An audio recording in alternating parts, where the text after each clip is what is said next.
Hi there everyone, my name's Neil Welch, and today we're going to work on a melodic tutorial with the tune When the Saints Go Marching In. This is a beautiful piece of music that's an African-American spiritual. It's a traditional piece. Jazz musicians have played this song for a very long time and we still continue to play it today.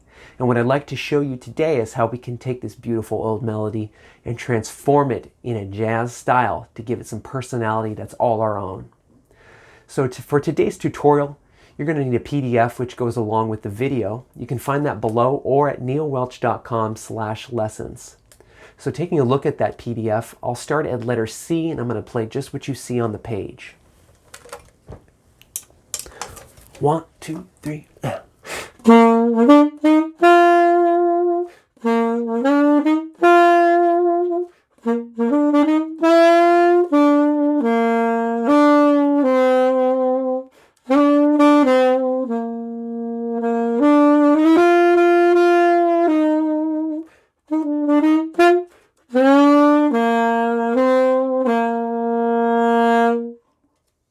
Some of you may already be familiar with this melody.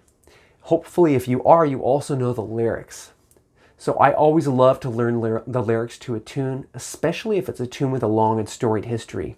If I keep those lyrics in my mind, it's much easier for me to create my own version, but also for me to help give that music the kind of beauty and authenticity that it calls for. So looking at letter A, I'm going to alternate between playing the melody and actually singing the melody. So here's the first two phrases. Oh,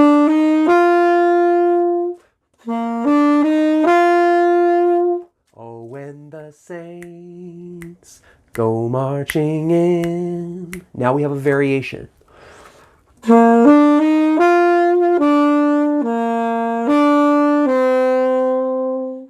when the saints go marching in.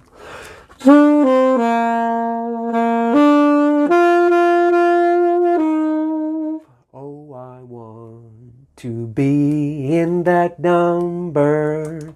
Last part. When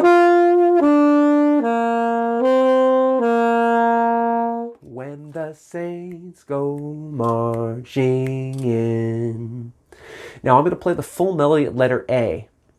Because this is an old melody, this is a traditional melody, and as I mentioned, African-American spiritual. To my knowledge, there is no one composer. Being an old melody, it's going to transform, and it has transformed over time. The lyrics have transformed as well. So the way that I'm going to play this melody is the way that it was originally taught to me. Here's letter A, full melody. Hopefully you'll keep the lyric in your mind as I'm playing, and I encourage you to read those lyrics and maybe even sing along for yourself while I'm doing it. Here we go. 1, 2, 3.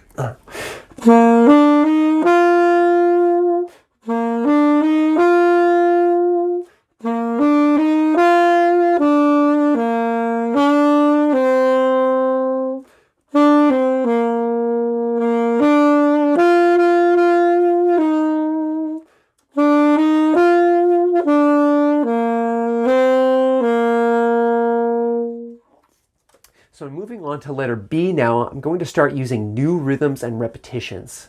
Now when I'm playing the melody right now, I want to note that I'm basically keeping my dynamics right now kind of flatlined, because when we move on to letter C, I'm going to show you how dynamic shaping really brings this melody to life as well. And you can of course use dynamics, and I encourage you to use dynamics and inflections on just the core melody at letter A too. But for right now, just for the sake of argument, I'd like to just to show you more of like a pure statement of the melody.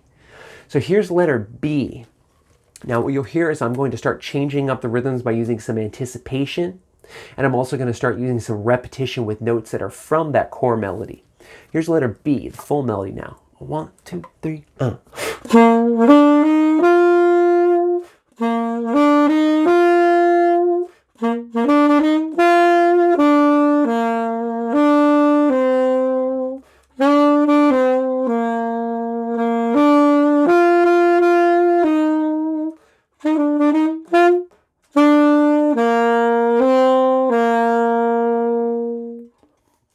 So you may have noticed that I used what I called earlier anticipation, which is actually pushing ahead of the beat.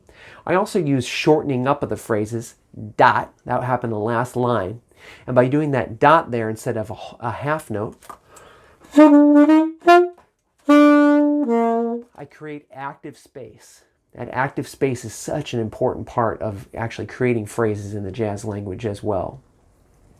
So using that anticipation in the first phrase, let me just compare the pickup measure in letter B to the pickup measure in letter A.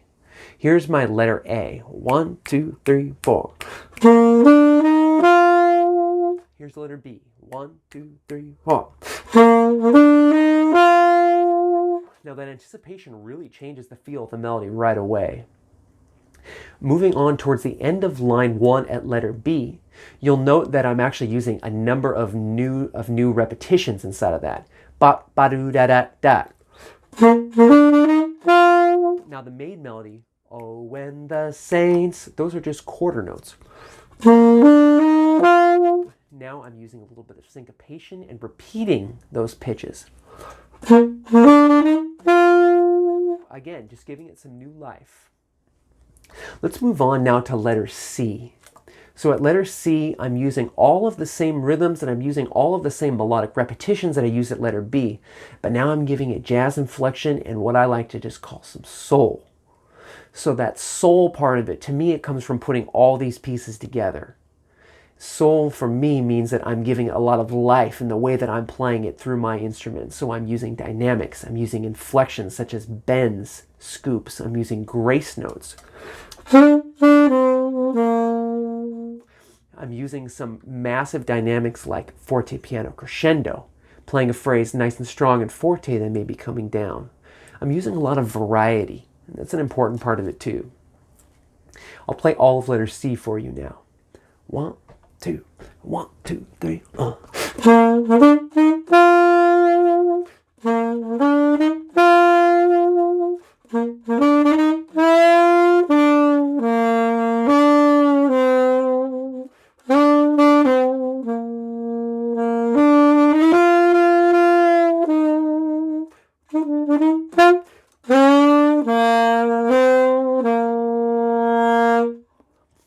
Now this is my iteration of this melody.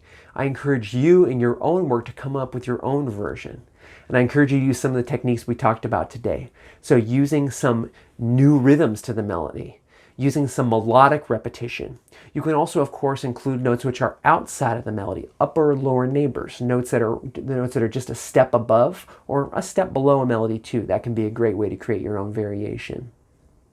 Above all, I hope that you honor this melody by keeping that lyric in your mind. If you have the lyric in your mind, it very, very well means that the listener may have the lyric in their mind too, and that it still sounds like the tune. Thank you so much, everybody, for joining me in today's tutorial. I hope you enjoyed learning how we can transform this beautiful old melody. If you want to find more information, you can visit neilwelch.com/lessons. Thank you so much.